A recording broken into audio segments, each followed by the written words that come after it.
से तुम तक में आ गया है बहुत ही धमाकेदार ट्विस्ट। जी हाँ, आप आने वाले ट्विस्ट में देखने वाले हैं कि यहाँ पर अब जो आर्य होता है वो बहुत ही परेशान हो जाता है।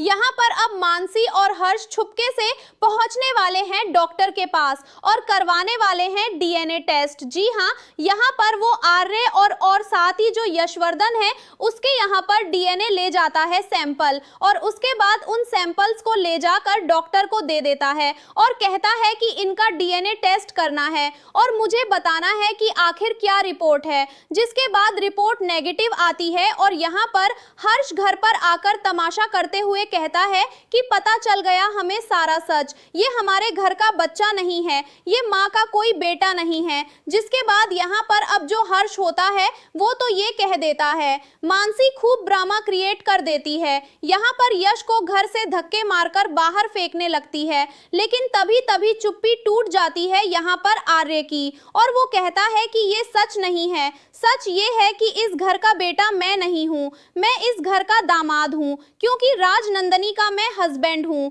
ये सुनने के बाद शौक रह जाता है अब हर कोई यहाँ पे, और मानसी उसे तो और बड़ा झटका लगता है कि राजनंदनी कौन है, और हर्ष वो भी भूल चुका है राजनंदनी को। तो इसके बाद यहाँ पे और भी ज्यादा इंटरेस्टिंग ट्विस्ट देखने को मिलता है। जी हाँ, माँ ने ये सारा सच इन लोगों से आज तक इसीलिए छुपा के रखा है क्योंकि ये सच जब भी इस घर का बाहर निकलेगा तो बहुत सारी तहस नहस हो जाएगी, और वही सब होना शुरू हो गया है।